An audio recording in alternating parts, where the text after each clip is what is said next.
এই আন্দোলন হলো এবং তাদের পতনও হলো, কিন্তু তারপর আপনাকে এখন বলা হচ্ছে কালচারাল ফ্যাসিস্ট। সেইটা তো অন্য কথা। কোনো সরকারের সাথে কোনো ব্যবসাই করি নাই। তো সরকার তো আপনাকে ডেকে খাওয়ালো। এখন তাদের কাছে আমার প্রমাণ করতে হবে আমি কোথাকার ডাক্তার। আর তার আব্বাকে দেখি নাই দেখে। সবচেয়ে দুর্ভোগে কোথায় পড়বেন জানেন? যদি মূর্খের দেশে আপনি পড়ালেখা করেন। আবার আপনার কি ধারণা উনি পড়াশোনা না করেই এগুলো নিয়ে উনি কথা বলছেন? কতদূর পড়াশোনা করেছেন খোঁজ নেন তো আমাকে তো লোকে জিজ্ঞেস করে যে আমি কতদূর পড়াশোনা আপনাকে করেছি। কেন জিজ্ঞেস করে হ্যাঁ, উনি কারণ এত? ওইটাই তো প্রবলেম। মূর্খরা সবসময় আপনার পড়াশোনা নিয়ে প্রশ্ন করবে, কিন্তু নিজের পড়াশোনা কতটুকু এটা বলবেন। আর খোঁজ নেন না উনি গ্র্যাজুয়েশন করেছেন, কতদূর পড়াশোনা করেছেন, ওনার সার্টিফিকেট কি? ২৪-এর পর আপনি যেভাবে সরব ছিলেন, অর্থাৎ ২৪-এর আগে থেকেও আমি বলব, রাজপথে অভিভাবকদের নিয়ে আপনিই প্রথম নামলেন এবং তারপরে আমরা দেখলাম যে আপনার কথা বলা দিনে দিনে বাড়লো। একটা লম্বা সময় বিরতির পর আপনি কথা বলা আবারও শুরু করলেন। আমি আসলে ঠিক বিরতি দেই নাই। যেটা ছিল যে আমি টেলিভিশনে একটু অনুপস্থিত ছিলাম, এটার কারণ ছিল আমাকে শেষের দিকে ১৮ পর থেকে আসলে টেলিভিশনে যাতে যেতে না পারি, সেই জন্য এক ধরনের অলিখিত নির্দেশনা ছিল ওই সময়কার সরকারের এবং কিছু প্রভাবশালী সংস্থার। কেমন কিন্তু ছিল সেই অলিখিত নিষেধাজ্ঞা?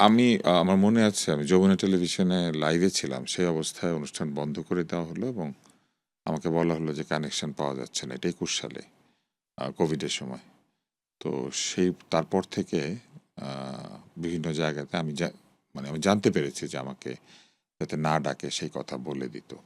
আ কোভিডের সময় আমি খুবই সরব ছিলাম। কেননা কোভিডের সময় আওয়ামী লীগ এবং তার সঙ্গে জড়িত কিছু লোকজন তারা কোভিডকে নিয়ে ব্যবসা করার চেষ্টা করছিল। আ অক্সিজেন সিলিন্ডার ৳১৮,০০০ করে বিক্রি হচ্ছিল, সিএসডিতে কেনা হচ্ছিল। তারপরে N95 মাস্কের নামে বিরাট দুর্নীতি হচ্ছিল। কয়েকটা প্রজেক্ট ছিল স্বাস্থ্য মন্ত্রণালয়ে যেগুলিতে বিশাল দুর্নীতি, টিকা ক্রয় দুর্নীতি, এরকম নানান কিছু হচ্ছিল।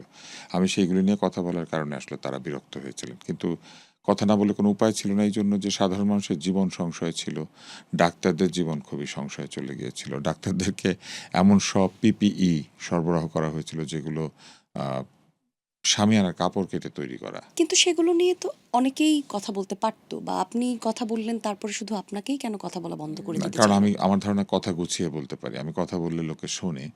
আর অন্যরা তেমন একটা কথা বলেন নাই। কেননা আ ওই সময় আসলে সকলে এক ধরনের ভয়ভীতির মধ্যে থাকতেন। আপনার নিশ্চয়ই মনে আছে আমি একটা টেলিভিশন চ্যানেলে সিইও ছিলাম। আপনি জি। সেখানে কাজ করতেন। আমি সোহাগের ইন্টারভিউ নিয়েছিলাম এবং সেখানে হেলমেট নিয়ে প্রশ্ন করেছিলাম। তারপরেও আমার উপর অনেক চাপ তৈরি হয়েছিল। আমি মূলত কথা বলতে পছন্দ করি এবং আমি অনেক কথা বলেছি। এরপরে ফেসবুকে, ইউটিউবে বিভিন্ন সময় আমি কথা বলেছি। একাধিক সোশ্যাল মিডিয়া প্ল্যাটফর্মে সাক্ষাৎকার দিয়েছি। মোস্তফা ফিরোজের যে ভয়েস বাংলা আছে সেইখানে, মাসকাওয়াত হাসানের একটা জায়গা আছে সাউথ এশিয়া সেইখানে, তারপরে আমাদের বাংলাদেশে কিছু ছোট প্ল্যাটফর্ম আছে সেইখানে আমি আ প্রায় নিয়মিত কথা বলেছি। জি। তো কথা বলা বন্ধ ছিল না। যেটা হয়েছে যে ২৪-এর আন্দোলনের আগে যখন রাজপথে সবাই নেমে এসেছে বা আসতে চাইছে সেই সময় ১ম দিকে আমি আসলে সরব ছিলাম এবং পুরোটা সময়ই আমি আসলে ফেসবুকেও যদি দেখেন তাহলে দেখবেন যে আমি আ সত্যিকার অর্থে যেটা করেছি সেটা হচ্ছে যে আমি গঠনমূলকভাবে কথা বলার চেষ্টা করেছিলাম। আমি তাদেরকে সতর্ক করে দিয়েছিলাম যে এই আন্দোলনে তাদের পতন হবে। কিন্তু তারা সেটা বিশ্বাস করে নাই। এই আন্দোলন হলো এবং তাদের পতনও হলো, কিন্তু তারপর আপনাকে এখন বলা হচ্ছে কালচারাল ফ্যাসিস্ট। সেইটা তো অন্য কথা। রাজনৈতিকভাবে আ ক্ষমতা দখলের যে সংস্কৃতি বা ক্ষমতা বা সুবিধা নেওয়ার যে প্রবণতা, সেই প্রবণতার কারণে মূলত আমাকে এসব কথা বলা হচ্ছে। মানুষ ধারণা করে যে সম্ভবত আমার ক্ষমতা কিংবা পদবীর প্রতি কোনো আকর্ষণ আছে।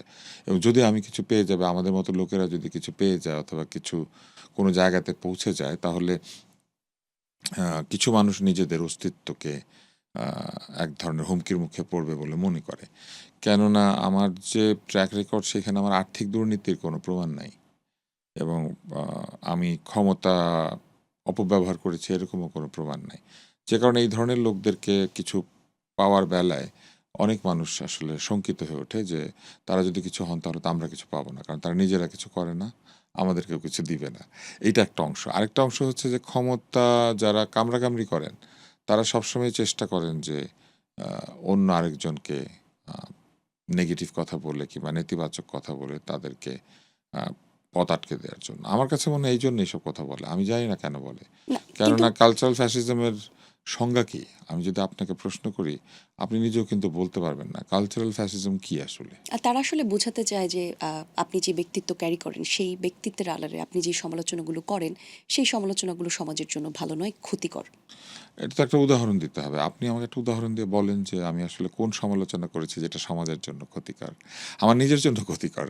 কেননা এইসব বলার পরে অনেক মানুষ আমার উপরে রাগ করেন হয়তোবা মনঃক্ষুণ্ণ হন। কিন্তু আমি তো নিজের জন্য কখনো কিছু বলি নাই। আমি তো কখনো আ কোনো পদপদবীর জন্য লোভী হই না। আমি কখনো সরকারের কোনো দপ্তরে দরখাস্ত করি নাই নিজে কিছু পাওয়ার জন্য।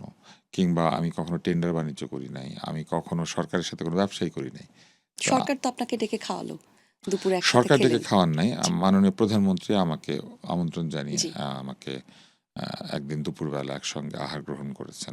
সেটা আমার ধারণা যে তিনি আমার মতামত জানতে চেয়েছেন হয়তোবা কিংবা আ তিনি কোনো কারণে কৌতূহলী হয়েছেন। সেজন্য আমার সঙ্গে কথা আমরা কি বলেছেন। জানতে পারি সেই মানে উনি খাবার যখন আপনারা খাচ্ছিলেন কি কি গল্প হলো আপনাদের সেই মধ্যে? গল্পটা আমাদের মধ্যেই থাকুক। আমি এটা কাউকে বলতে চাই না। কিন্তু আমি যেটা উপলব্ধি করেছি যে তিনি দীর্ঘ সময় ধরে তিনি সেটা বলেছেন যে দীর্ঘ সময় ধরে আমি কি কথা বলি বা কি ধরনের লেখালেখি করি এই জিনিসটা তিনি ফলো করেছেন এবং তিনি দেখেছেন এবং একটা প্রশংসা করেছেন তিনি আমার। তিনি বলেছেন যে তিনি মনে করেন আমি বাংলাদেশের সবচেয়ে লজিক্যাল লোকদের একজন। হুম, এটা হুম। উনি আমাকে বলেছেন। আমার ভালো লেগেছে এই কথাটা শুনে। যদি আপনি বাংলাদেশের সবচেয়ে লজিক্যাল লোকজনের একজন হন, এটা উনি মনে তাহলে করেন। জি, এটা আ উনি আমাকে হ্যাঁ, বলেছেন। জি। আমরা আমরা বলছি যে যদি আপনি একজন লজিক্যাল মানুষ হয়ে থাকেন তাহলে পদবি যদি আপনি ডিজার্ভও করেন, সেটা নিয়ে আপনি কেন কাজ করতে চান না? অর্থাৎ আপনার হাতে যদি ক্ষমতা আসে আপনি তো তাহলে দেশ এবং দশের জন্য ভালো চিন্তা করবেন। ক্ষমতা তো মানুষ আসলে নিজে থেকে চাওয়াটার কোনো মানে নাই। দ্বিতীয় হচ্ছে ক্ষমতা আমাদের দেশে বা সব দেশেই প্রযুক্ত হয়। যিনি বৃহৎ ক্ষমতাবান তিনি তার ক্ষমতাটা আসলে অন্যদের সঙ্গে ভাগ করেন। যেমন এখন যদি আপনি চিন্তা করেন তাহলে বাংলাদেশের সবচেয়ে ক্ষমতাবান ব্যক্তি মাননীয় প্রধানমন্ত্রী। এর আগেও যিনি প্রধানমন্ত্রী ছিলেন তিনিই সবচেয়ে ক্ষমতাবান ব্যক্তি। কারণ আমাদের সংবিধান প্রধানমন্ত্রীর হাতে প্রচুর ক্ষমতা দিয়ে রেখেছেন। এবং প্রধানমন্ত্রী মূলত বাংলাদেশে ক্ষমতা বন্টন করেন। যেমন মন্ত্রিপরিষদ বন্টন করেন, বিভিন্ন আ প্রতিষ্ঠানে প্রধানদেরকে নিয়োগ করেন। তো সেইসব অর্থে ক্ষমতা তো আমরা কেউ পাই না। ক্ষমতা আমাদেরকে দেয়। তো সেইজন্য আমার কাছে মনে হয় যে এটা তো কারো না কারো ইচ্ছায় হয়। হুম, হুম। তো সেই ইচ্ছার মধ্যে আমার নাম নাও থাকতে পারে। তাতে তো আমার কিছু আসে যায় না। কারণ আমি তো সেটা চাই নাই। আমি যদি চাইতাম আমি চেষ্টা করতাম, তদবির করতাম, কোথাও গিয়ে বলতাম যে আমার এই জিনিসটা হতে ইচ্ছা করে। আমার তো সেরকম কিছু হতে ইচ্ছা করে নাই কখনো। যদি করত তাহলে আমি আরো বহু আগে এটা পেতে পারতাম। আচ্ছা। এটা পাওয়া আমার জন্য খুব কঠিন কিছু ছিল না। কেননা আমার খুবই ঘনিষ্ঠ ব্যক্তিরা, পছন্দের ব্যক্তিরা বা যাদের সঙ্গে কাজ করেছি, তাদেরই কেউ না কেউ সবসময় ক্ষমতায় থেকেছে। এবং এই সম্পর্কটা তো তাদের সঙ্গে আমার রাজনৈতিক সম্পর্ক না, জি। ব্যক্তিগত সম্পর্ক। যেমন আমি বহুদিন বিতর্কে কাজ করেছি। তো সেই বিতর্ক যাদেরকে শিখিয়েছি তারাই তো বিভিন্ন জায়গায় গিয়ে এখন ক্ষমতায় বসেছে। কিংবা আমি বহুদিন রোটার একটা অর্গানাইজেশন করেছি। বন্ধু সভার সভাপতি ছিলাম। আমি তরুণদের নিয়ে প্রচুর কাজ করেছি। আমি কুইজ করেছি, কুইজের অনুষ্ঠান বছরের পর বছর সেখানে তরুণরা অংশ নিয়েছে। আমি ম্যাগাজিন অনুষ্ঠান করেছি সেখানে কয়েক লক্ষ দর্শক শুধু এসেছে আমার অনুষ্ঠানে। আর হুম, এর হুম। বাইরে তো কোটি দর্শক সেটা দেখেছে। তো আমার সঙ্গে যা সম্পর্ক সেই সবই তো ব্যক্তিগত, সেটা তো রাজনৈতিক সম্পর্ক না। তো চাইলে পরে আমি যে কাউকে অনুরোধ করতে পারতাম যে আমাকে এইটা দেন অথবা ওইটা দেন। আমি তো সেটা কখনো করি নাই এবং আমি এটা চ্যালেঞ্জ দিয়ে বলতে চাই, কেউ বলুক যে আমি কিছু চেয়েছি তাদের কাছে আমার ব্যক্তির জন্য, মানে আমি কিছু হতে চেয়েছি, কোনো পদ চেয়েছি। একজন এসে বলুক, জি। আমি তাহলে আমি এটা একদম চ্যালেঞ্জ দিয়ে বলতে পারি। হুম, আমি হুম। তাহলে শুনতাম যে আমি কোথায় কি চেয়েছিলাম। জি।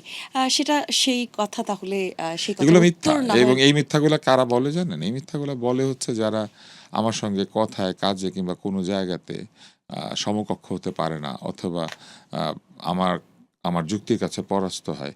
এরা তখন ব্যক্তি পর্যায়ে সমালোচনা শুরু করে এবং এই কথাগুলি বলতে শুরু করে। এটা আমাদের দেশের প্রবণতা। আমাদের দেশে আ আমি লক্ষ্য করে দেখেছি যে অধিকাংশ মানুষ আপনার কাজ নিয়ে কথা বলবে না, আপনার কথার কোনো প্রতিবাদ করবে না। তারা আপনাকে অহেতুক গালিগালাজ করবে অথবা অহেতুক একটা মন গড়া কথা বলে দিবে।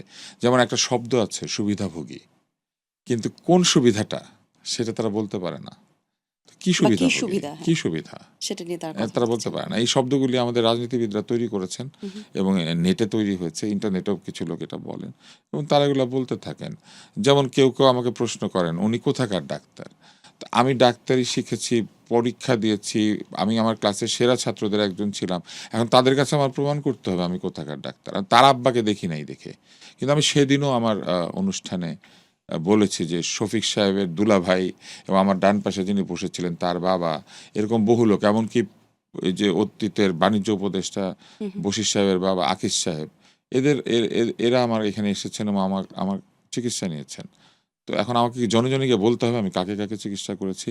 আমার সবসময় মনে হয় যে আপনি সবচেয়ে দুর্ভোগে কোথায় পড়বেন জানেন? যদি মূর্খের দেশে আপনি পড়ালেখা করেন, কিংবা আপনি যদি একজন চিন্তাশীল ব্যক্তি হন। আপনি যত চিন্তাশীল হবেন, গভীর জ্ঞানী হবেন, আপনি মূর্খের দেশে তত একা হয়ে যাবেন। আপনি হয়ে যাবেন সবচেয়ে আম আ সবচেয়ে একা এবং সবচেয়ে আম সংখ্যালঘু। হুম, হুম। এবং চিন্তার জগতে সংখ্যালঘু হয়ে যাওয়াটা খুব দুঃখজনক। কেননা আপনি আর চিন্তার জায়গায় কারো সাথে কথা বলবার সুযোগটা কারণ আপনি তারা পাচ্ছেন তো না। আপনার লেভেলে চিন্তা করছে না।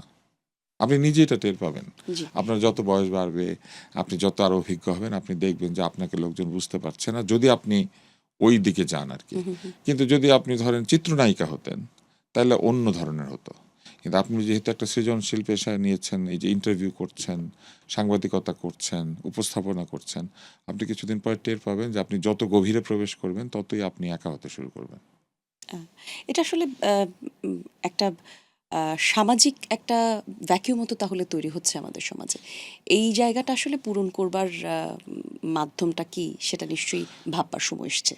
আমাদের সামাজিক শূন্যতা তৈরি হচ্ছে ভিন্ন ভিন্ন কারণে। একটা হচ্ছে আমাদের শিক্ষাকে আমরা এমন একটা জায়গায় নামিয়ে এনেছি, আমাদের শিক্ষা শুধুমাত্র নম্বর, পরীক্ষা, পাস এইখানে চলে গিয়েছে। আমাদের দেশের শিক্ষিত লোকের আচরণের কোনো পরিবর্তন হয় না। আ আমরা এর আগে দেখতাম যে বিশ্ববিদ্যালয়ে পড়তে এসে বিশ্ববিদ্যালয়ের ছাত্রদের উচ্চারণ শুদ্ধ হয়ে যায়। হুম, হুম। এখন একটা উল্টো প্রবণতা হয়েছে যে উচ্চারণ আরো খারাপ হয়। কেননা একটা আরবান ল্যাঙ্গুয়েজ তৈরি হয়েছে। আমাদের পতিত উপদেষ্টা ফারুকী সাহেবরা মিলে নাটকে এমন একটা ল্যাঙ্গুয়েজ চালু করেছেন এবং এর সঙ্গে আমারই কিছু বড় ভাইয়েরা যুক্ত ছিলেন। তারা এমন সব নাটক লিখেছেন। তারা সেইখানে স্বাভাবিকতার দোহাই দিয়ে এবং কিছু নাম বলে, বলে এই জিনিসগুলিকে হালাল করেছেন। অ্যান্থনি ব্রাসো, এই নামটা সারাক্ষণ এই পতিত উপদেষ্টা বলতেন। ব্রাসোর ছবি তিনি নিজে কয়টা দেখেছেন এটা কিন্তু বলেন না, কিংবা ব্রাসোর ছবি নিয়ে তিনি কোনো লেখালেখিও করেন নাই। কোথাও তার কোনো বক্তব্যে ব্রাসোর ছবির কোনো বর্ণনা পাবেন না, কিন্তু নাম পাবেন কিছু, কুরাসাওয়া, ব্রাসো, হ্যাঁ, এরকম নাম বলবে, ফেলিনি, গদার, হ্যাঁ, ব্ল্যাক সিনেমা মুভমেন্ট, এগুলো কিছু বইয়ের ফ্ল্যাপ পড়ে পড়ে মুখস্থ করে এরা এইসব কথাবার্তা বলে। আপনার কি ধারণা উনি পড়াশোনা না করেই এগুলো নিয়ে উনি কথা কতদূর বলছেন? পড়াশোনা করেছেন খোঁজ নেন তো আমাকে তো লোকে জিজ্ঞেস করে যে আমি কতদূর পড়াশোনা আপনাকে করেছি। কেন জিজ্ঞেস করেন হ্যাঁ, উনি কারণ তাহলে? ওইটাই তো প্রবলেম। মূর্খরা সবসময় আপনার পড়াশোনা নিয়ে প্রশ্ন করবে, কিন্তু নিজের পড়াশোনা কতটুকু এটা বলবে না। খোঁজ নেন না উনি। উনি গ্র্যাজুয়েশন করেছেন, কতদূর পড়াশোনা করেছেন, ওনার সার্টিফিকেট কি? এখন কিন্তু আবার বলবে না। এখন বলবে সার্টিফিকেট ছাড়াই পড়াশোনা করা যায়, অনেক কিছু হওয়া যায়। নিজেরা যখন করে এগুলা তখন লেখাপড়া লাগে না। কিন্তু আমরা কিছু বলতে গেলে প্রশ্ন করে আমি কোথা থেকে পাশ করেছি। আমি ঢাকা মেডিকেল কলেজ থেকে পাশ করেছি। আমি সারা জীবন বৃত্তি পেয়েছি। আমি বাপের পয়সা খরচ করেও পড়াশোনা করি নাই এবং নিজের পয়সা খরচ করেও স্যার, পড়াশোনা